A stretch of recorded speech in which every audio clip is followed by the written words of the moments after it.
So the heifersode opens, and the chip heifer is still pissed with Richards, and she's gonna start some shit with her at dinner tonight. That's why I like the chip heifer, she keeps the mess going. So Vanderpump's lawsuit got tossed out, and you know Rena's gonna be pissed. Oh, God. The chip heifer's grating on my nerves. Richards is trying to make a point, but you know the chip heifer, she just ain't gonna listen to shit. And then Vanderpump's being obtuse too. So Vanderpump gets pissed and storms off, and this scene was just difficult to watch because everybody was so on their own shit. So now the ladies sit down and compare notes, and they realize Vanderpump telling you this, but she ain't telling me that, and she telling you this, but she ain't telling me that. I thought we was closer. Well, you thought like Lit. Lit thought he fart, but he shit.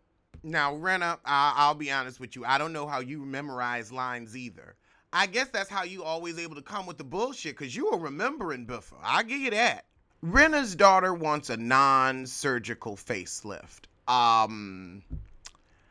mean, white people do tissue paper age. Like, that's a fact. But, girl, I think you all right, at least till 25. Maybe 21. But 25. Check in at 21. But you fine. They had some pretty children. Now, Teddy, you really are from the South because all your friends can cook. That's why you love a potluck. Although I saw that sad little salad you was putting together. Okay, cheap hostess. I hope there's a meat dish somewhere in that house. Then again, you look like everything we don't like about vegans. Irritating and wiry. I can't stand no irritating, wiry-ass vegan. Walking around looking like a skeleton talking about, you should eat like me. Now, you know what? I'd rather look a little plump than too skinny, because then you get that, but we ain't even gonna get into it. I don't need to be that petty this morning. Luckily. But you know I could be. Dorit like me, always late.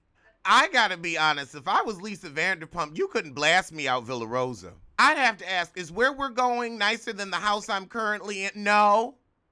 Well, fuck you. I'll Skype in. All right, Lisa, you better pull up to Burbank Studios. I want to take a poll. Who like Rena? I like Rena. This show got a lot of aerial shots. Are they using a drone, or they just got a helicopter following these heifers? I think they're using drones. I don't know, Kyle. They really showing you to look like a shitty friend. You was giving me a little fake girl tease from RuPaul's Drag Race, always on that phone. So Rena FaceTime Erica and find out Vanderpump is upset. And you know Rena can't stand Pump.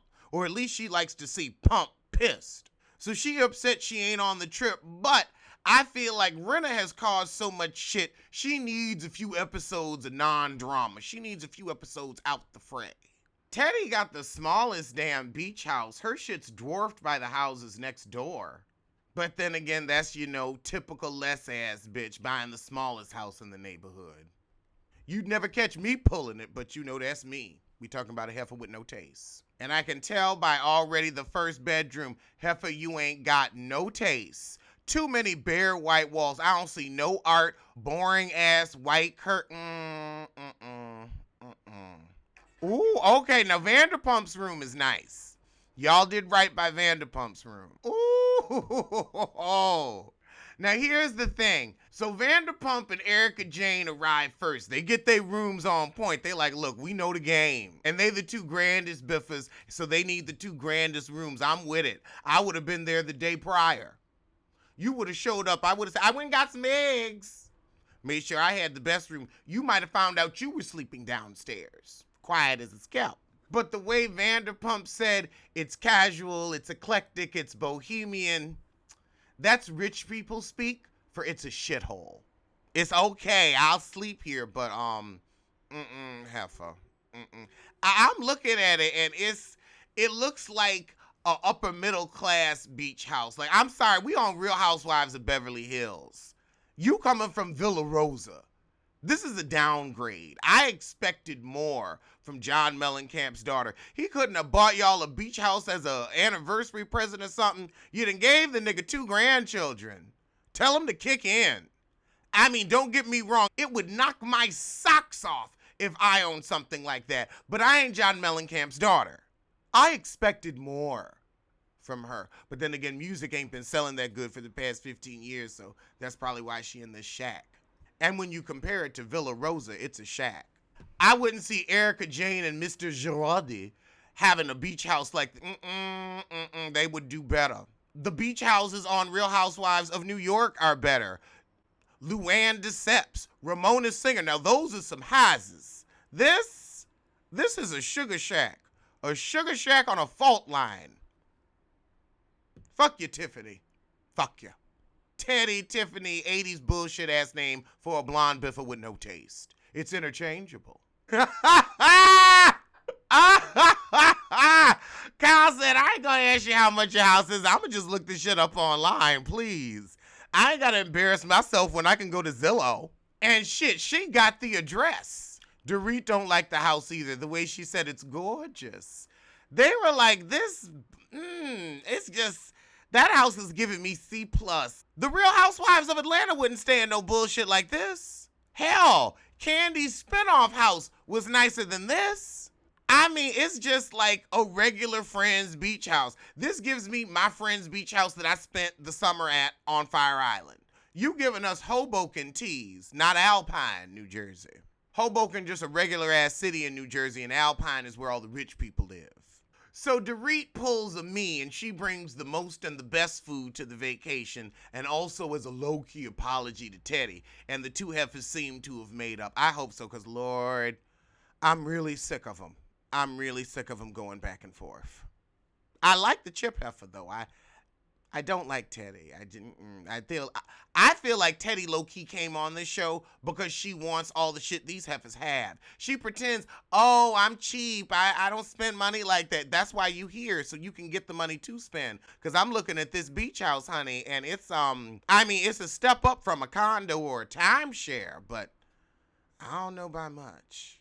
I mean, at least at a condo and a timeshare, you have less expensive concierge, better views, nicer decor, because your house is techie, and it's techie year-round, 365, 24/7. And you cheap, so I can tell you ain't gonna put no money into it. You don't even have a hot tub, and that West Coast ocean is cold as fuck.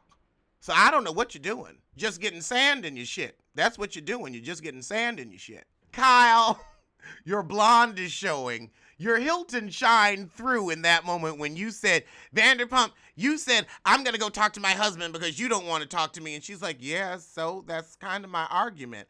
I wanted to talk to you two about the lawsuit, and you two wanted to talk about the bullshit at the party. And then drag me in and say I was butting in. Actually, Vanderpump is justified. I'm sorry, Richards, you really backed yourself into that shit. Teddy, marijuana is legal in California, and I'm sure all these heifers with all their pills and potions got a medical card. Break out the bong. Break out the bong. Teddy is the girl I would smoke weed with. Now I know why I can't totally hate her. Okay, now I understand her. Now I get it. She's a stoner girl. I think that's her issue. She needs to be a little more of a stoner girl. Like, she's a stoner girl, but pretending to be uptight, so it's like you lost half your personality.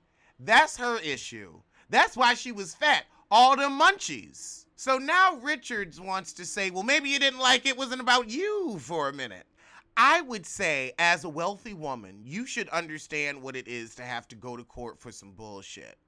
And the relief it is when shit gets thrown out. That's a milestone moment. Attention needs to be paid. I don't think it was so much she wasn't mad it was about her. It was that she was bringing something to the table that she wanted to talk about. She was trying to open up.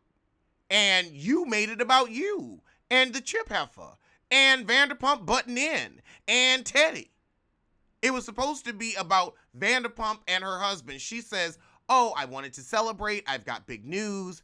And you ignore that big news. I'd be hurt too. If I came to a table with my friends and I said I have big news, I'm not saying we have to talk about it all night ad nauseum, but I'd like my topic to have at least 10 minutes of the conversation. She didn't even get that. She got poo-pooed. Kyle, I'm sorry, but if you expect people to pay attention to your crocodile tears after all this time, you've been crying to get attention for years because it works. You fucking 50 and doing that shit. You may look young, but you still 50 and doing that shit. And it ain't cute. I'm sorry, I don't cry to get attention from my friends. That's just, no.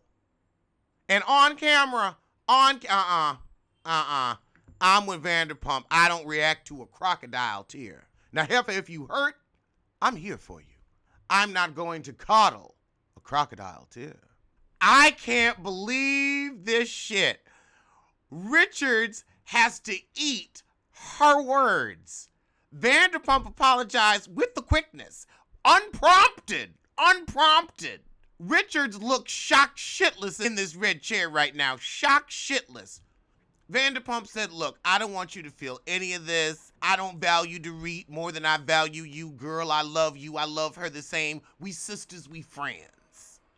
I'm sorry. I'm sorry if I made you feel that way. But I want you to apologize for saying that me and Dorit said we was going to have a go at you. Richards, I would say this too. Vanderpump was brilliant for not bringing up, well, Kyle, I feel like you've been treating me this way, and bringing up examples and then going to more, cut footage of Richards picking up her phone while she at dinner with Vanderpump. I think it was smart to say, you know what, let's deal with this issue at hand, and then I'll deal with my issue with you later. So I'm going to give you an apology now, and then I'm going to get mine later, when we can separate the issues and I can say, this is why I was feeling how I was feeling. I'll just wait till you do it again and then bring it up. And that way it's like, okay, now I can understand when I'm the only one in the wrong. Because tit for tat never work out like that. And that was the Heifer-sode. So I'm see you soon for something. So tell a kin, tell a friend, tell that heifer you hate.